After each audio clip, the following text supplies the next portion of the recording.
राजनीति में आरोप प्रत्यारोप हमेशा से होते आए हैं। लेकिन जब राजनीति की लड़ाई भगवान श्री राम, भगवा और करोड़ों लोगों की आस्था तक पहुंच जाए, तब सवाल सिर्फ राजनीति का नहीं, पूरे समाज की भावनाओं का बन जाता है। 28 मई साल 1996 संसद का ऐतिहासिक दिन, जब तत्कालीन प्रधानमंत्री अटल बिहारी वाजपेयी अपनी सरकार के लिए विश्वास मत पर भाषण दे रहे थे। उसी दौरान उन्होंने कांग्रेस और विपक्ष को एक बात कही थी जो आज भी अक्सर याद की जाती है। उन्होंने कहा था, बीजेपी से लड़िए लेकिन भगवान राम से मत लड़िए। कई लोग यह भी दावा करते हैं कि उसी दौरान पीछे से किसी सांसद ने कहा था कि राम से लड़ोगे तो निपट जाओगे। आज करीब 3 दशक बाद यह बयान फिर चर्चा में है। हकीकत भी यही रही कि कांग्रेस प्रभु श्री राम से लड़ते लड़ते अपने सबसे बुरे दौर में पहुंच गई है। कांग्रेस ने कभी राम के अस्तित्व को नकारा तो कभी राम सेतु के बारे में गलत बयानी की। यहाँ तक कि कांग्रेस के नेता और प्रधानमंत्री अयोध्या जाने तक से कतराते थे। रामलला के मंदिर में चंदा चोरी की घटना के नाम पर आज भी कांग्रेस ऐसा ही कर रही है। चंदा चोरी के बहाने कांग्रेस और समाजवादी पार्टी ने सनातन और हिंदुओं की आस्था को तार तार करने की सभी हदें पार कर ली है। हाल ही में संसद के मानसून सत्र के दौरान एक ऐसा राजनीतिक प्रदर्शन हुआ जिसने पूरे देश में नई बहस छेड़ दी है। संसद परिसर के मकर द्वार पर पूर्णिया से निर्दलीय सांसद पप्पू यादव को भगवा वस्त्र पहनाए गए, माथे पर तिलक लगाया गया, हाथ में दान पात्र दिया गया और उन्हें साधु के रूप में बैठाया गया। इसके बाद एक राजनीतिक नाटक शुरू हुआ। इस नाटक में दिखाया गया कि दान पात्र में आए पैसे जेब में रखे जा रहे हैं और फिर दान पात्र लेकर भागने की कोशिश की जा रही है।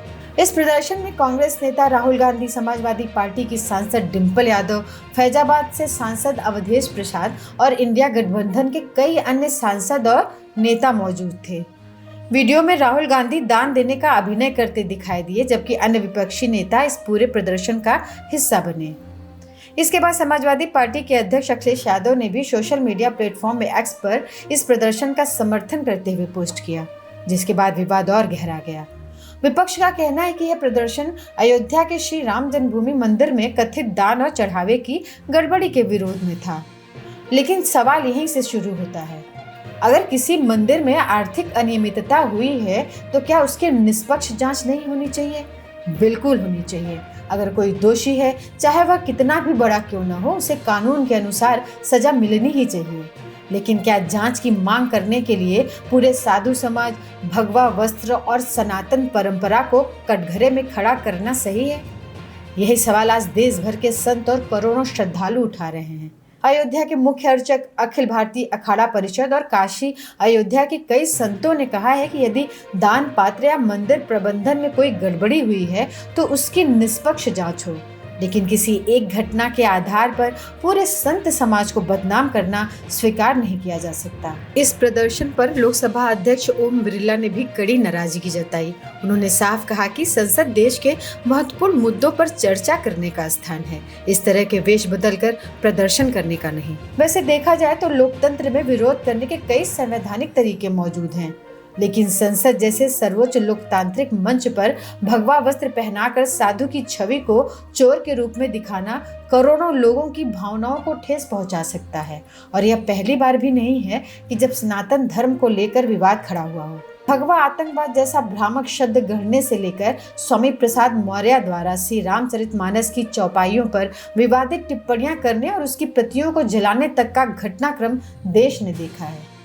तमिलनाडु में डीएमके नेता उदयनिधि स्टालिन द्वारा सनातन धर्म की तुलना मलेरिया, डेंगू और कोरोना से करते हुए इसे मिटाने का आह्वान करना और उस पर कांग्रेस और अन्य विपक्षी सहयोगियों की चुप्पी या अप्रत्यक्ष समर्थन सनातन के प्रति उनकी सोच को उजागर करता है। विपक्ष भाजपा को हराने के प्रयास में बार बार हिंदू आस्था पर चोट करता है, देश विरोध की सीमा तक जाकर देश के दुश्मनों से हाथ मिला लेता है। निश्चित रूप से हर सरकार की आलोचना होनी चाहिए, नेताओं की गलतियों पर सवाल उठने चाहिए, लेकिन किसी पार्टी का विरोध करते करते यदि किसी का निशाना सनातन, भगवा, भारत और हिंदू आस्था बन जाए तो यह स्वाभाविक रूप से देश विरोधी, हिंदू विरोधी रंग दिखा देता है। इसी वजह से आज जब संसद में प्रदर्शन हुआ है तो कई लोगों ने इसे उसी श्रृंखला का हिस्सा बताया। जबकि विपक्ष इसे भ्रष्टाचार के खिलाफ प्रतीकात्मक विरोध बता रहा है। अब फैसला जनता को करना है। क्या किसी कथित गड़बड़ी या भ्रष्टाचार के विरोध में पूरे साधु समाज और भगवा पर सवाल उठाना उचित है, या फिर राजनीति और आस्था के बीच एक मर्यादा बनी रहनी चाहिए? अपनी राय हमें कमेंट में ज़रूर बताइए। अगर आपको यह वीडियो पसंद आया हो तो लाइक करें, शेयर करें और चैनल को ज़रूर सब्सक्राइब करें। मिलते हैं एक नए मुद्दे के साथ। तब तक के लिए नमस्कार।